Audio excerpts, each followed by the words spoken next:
The metallic hum of the ship's medical bay filled the quiet space, punctuated only by the rhythmic beeps of diagnostic machines. Nurse Zalara's fingers, slender and bioluminescent, traced along the translucent interface of the scanner as she reviewed the latest readings. Her patient, the human male strapped to the examination table, groaned softly, his muscular form twitching against the restraints. Humans, she had been told, were fragile creatures, weak in some ways but remarkably resilient in others. As a medical professional aboard the intergalactic vessel *Seraphis*, she had treated beings of all kinds, reptilian Korith, the gelatinous T-Core, even the crystalline XYPH. But never had she encountered a species quite like humans. Their physiology was strange, contradictory, full of bizarre redundancies that shouldn't logically function as they did. And now, she was faced with something that left her utterly perplexed. Her large, violet eyes flickered between the screen and the human's lower body. The scanners detected an abnormal increase in localized blood flow, concentrated in a single region. Zalara frowned, tapping her chin with one of her tendrils. In all her years of studying xenobiology, she had never encountered anything quite like this. Was it a pathogen? A parasitic infection? A sudden onset of internal pressure? Her duty was to ensure the well-being of all aboard *Seraphis*, and she would get to the bottom of this anomaly. She activated the medical AI. Medical record of human males, report all known inflammatory conditions. The AI processed her request, its monotone voice chiming. No known pathogenic inflammation of concern detected in human male genital regions aboard *Seraphis*. Recommend further examination for additional context. Her eyes narrowed. She needed to gather more information, but her patient remained semi-conscious. She approached, her soft, webbed fingers brushing against his heated skin. "Human," she spoke in a calm, measured tone, "can you describe what you are feeling?" The man groaned again, shifting slightly. His pupils, slightly dilated, struggled to focus on her face. What?" Zalara blinked. She leaned in, pressing two cool fingers against his forehead. "You are experiencing an abnormal biological reaction. Localized heat concentration and swelling. Does it hurt?" His sluggish expression suddenly changed, his face turning a deeper shade of red. He coughed awkwardly, attempting to shift under the examination restraints. No. Not pain. It's She waited for a response, but he merely clamped his mouth shut. His vitals showed no distress, and yet his bodily functions had spiked unpredictably. She had encountered cases of increased body temperature before, but this was highly localized. She needed to determine if this reaction was a symptom of something dangerous, perhaps something contagious. She had seen rare cases of viral mutations affecting hybrid crews before. Her fingers hovered over the medical interface, adjusting the scans. Her species, the Azari, were meticulous healers. Their reputation across the galaxy as expert xenobiologists was unmatched. To not understand an affliction went against everything she had trained for. She exhaled, steadying her focus. "You must tell me if this is a sign of distress," she pressed. "Your biological response is unusual. Have you encountered this before?" The man hesitated. His expression twisted between embarrassment and amusement. "Yeah, you could say that." Her tendrils twitched in surprise. "Explain." He let out an awkward chuckle, looking away. It's not an illness." Her brows furrowed. "Then why is your body reacting this way?" There was a long pause before he sighed heavily, as if coming to terms with the inevitable explanation. It's a biological response. A reproductive one." Zalara's eyes widened. Her breath caught in her throat. This was a reproductive function? But there was no recorded indication of such a rapid response mechanism in any other species she had studied. Among the Azari, reproduction was a long, calculated process involving biochemical signaling over weeks. Most other species followed similar patterns. But this was instantaneous, involuntary. "Your reproductive system is hyperresponsive," she murmured, still trying to make sense of it. She cut herself off, swallowing back her bewilderment. Her training demanded that she remain composed, objective. But she couldn't ignore the sheer strangeness of what she was witnessing. The implications were vast. If human biology could shift this quickly, what did that mean for their evolutionary adaptability? Their interaction with other species? Their potential for cross-species reproduction? She took a step back, composing herself. She needed data. She needed to understand. But more than anything, she needed to control the racing thoughts in her mind, because for the first time in her career, she wasn't sure if she was studying an anomaly or a discovery that would change everything she knew about intergalactic biology. The weight of the revelation settled in Zalara's mind like a gravity well. Human reproduction was unlike anything she had ever encountered. The implications swirled in her thoughts, each more perplexing than the last. How could a species function with such an immediate and involuntary biological response? More importantly, what did this mean for interspecies relations? Her patient, the human male, seemed to sense her internal turmoil. He let out another nervous chuckle, shifting slightly under the medical restraints. You look like you've seen a ghost." Zalara's tendrils twitched as she regained her composure. "I am merely processing new data. Your species is highly unusual." He raised an eyebrow, smirking. "I've heard that before." She ignored his amusement and focused on the medical interface, adjusting the bio-readings. The swelling remained, the concentrated blood flow maintaining its intensity. If she was to understand this phenomenon, she needed empirical data.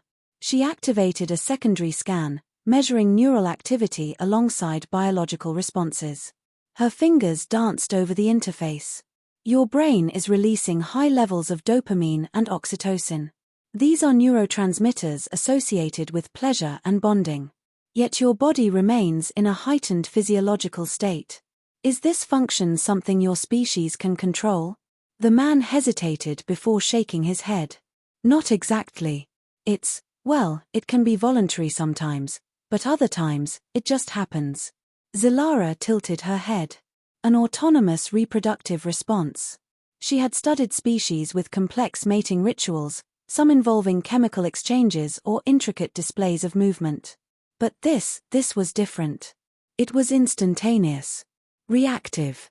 As if human biology was primed for adaptability at any moment. Her thoughts were interrupted by an alert from the medical interface. Anomalous readings. Zalara's gaze flickered to the display, her tendrils stiffening. The human's heart rate had spiked slightly, but it wasn't a distress signal. No, this was something else. Her patient cleared his throat. Listen, I don't mean to sound ungrateful, but do you think you could, unstrap me now?"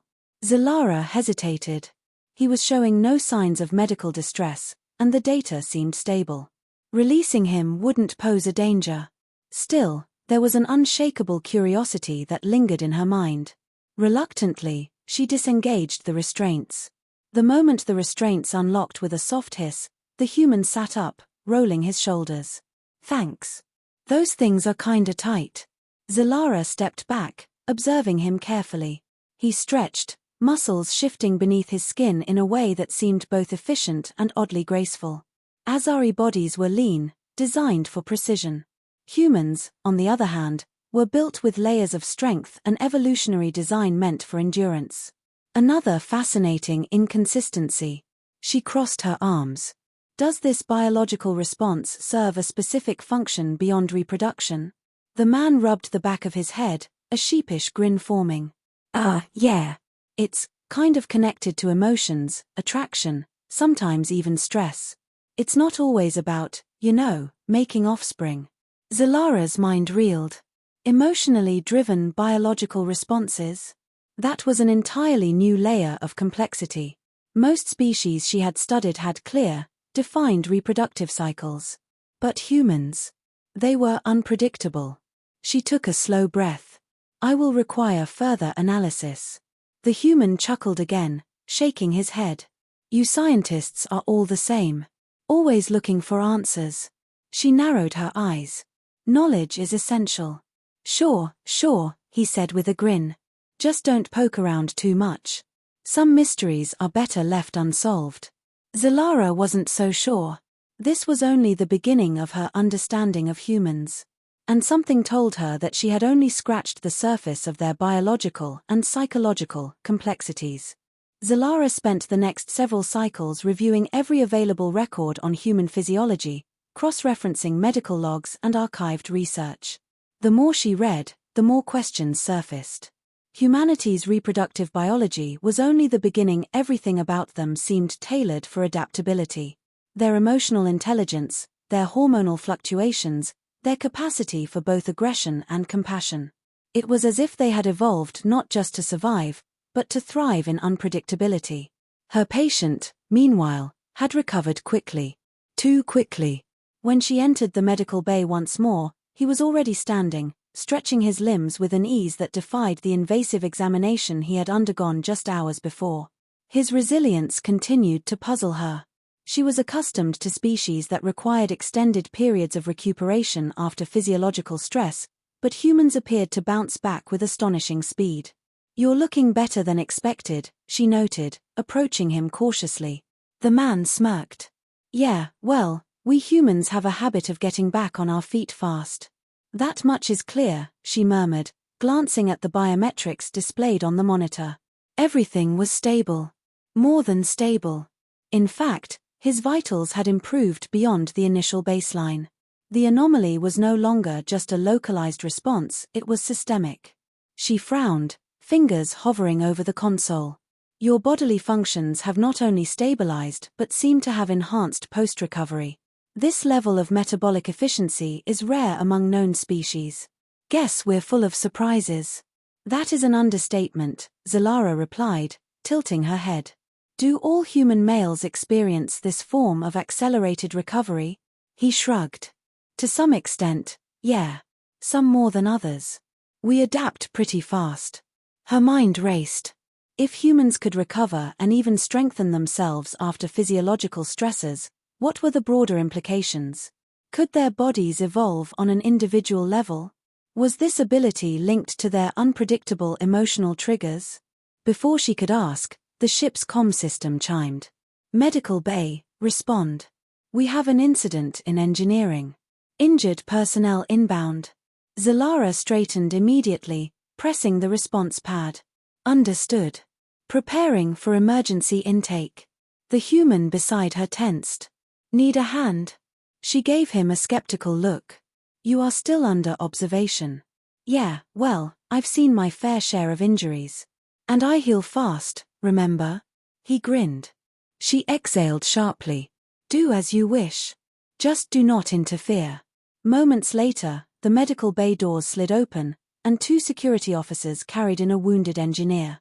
His exosuit was scorched, remnants of electrical burns tracing his exposed skin. The scent of singed fabric and flesh filled the room. Zalara immediately activated the emergency diagnostic scan. Internal bleeding. Organ stress. Severe neural shock. This was beyond routine treatment. Without immediate intervention, the engineer wouldn't survive. She grabbed the regeneration module, preparing a biosolution to stabilize the neural pathways. But as she worked, she sensed movement beside her. The human had stepped closer, his eyes sharp, focused. "That's neural shock trauma. If his brain locks up, his system will shut down." She hesitated. "You are familiar with this condition?" He nodded. "Yeah. We call it synaptic overdrive. If you don't force the nervous system to reboot, he's done for." Zalara's mind reeled. How did he know this? "What do you suggest?" "Manual stimulation. You need to force his brain to recalibrate." She narrowed her eyes. "That could induce further shock. Or it could save his life," he countered. "Trust me." She hesitated for only a moment before nodding. "Do it." With a precision that surprised her, the human pressed his fingers to the engineer's temple, applying steady pressure. The engineer convulsed once, then twice, before his breathing evened out. The monitors stabilized. Zalara exhaled. He had been right. Again. Her gaze shifted to the human. He wasn't just adaptable, he was intuitive. Perhaps the anomaly wasn't just their biology. Perhaps it was something more. Zalara stared at the human, her mind a whirlwind of unanswered questions and unexpected admiration. He had not only demonstrated an uncanny ability to recover but had also saved a life using nothing more than instinct and knowledge passed down through experience. He wasn't just an anomaly, he was a living testament to the unpredictability of human nature.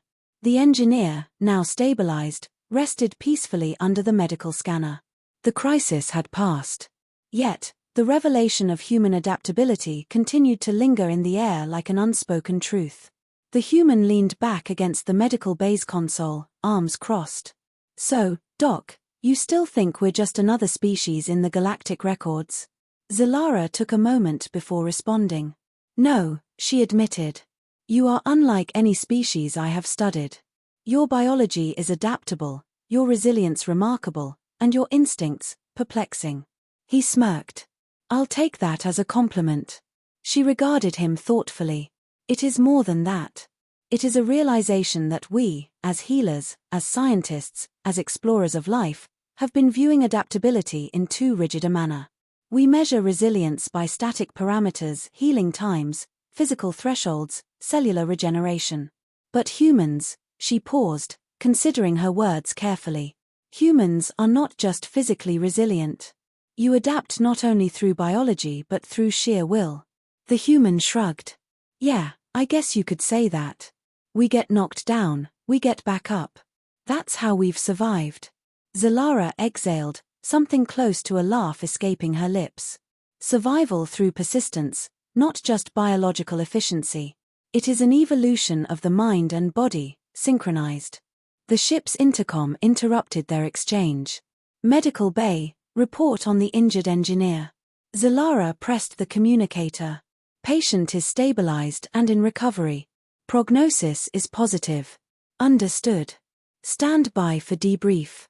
As the transmission ended, she turned back to the human. "I will need to update the medical database with new information regarding human recovery.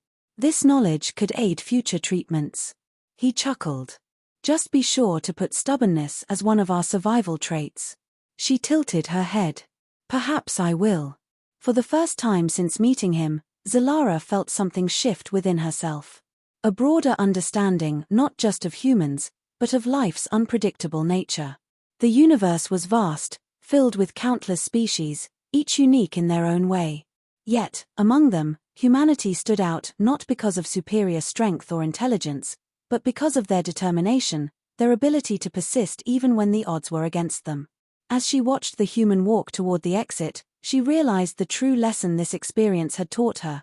Adaptability wasn't just about changing to survive, it was about the will to keep moving forward, to overcome obstacles not just with biology but with spirit. A rare, knowing smile touched her lips. "Perhaps," she murmured to herself, "the most remarkable force in the galaxy is not just evolution, but the refusal to surrender to it."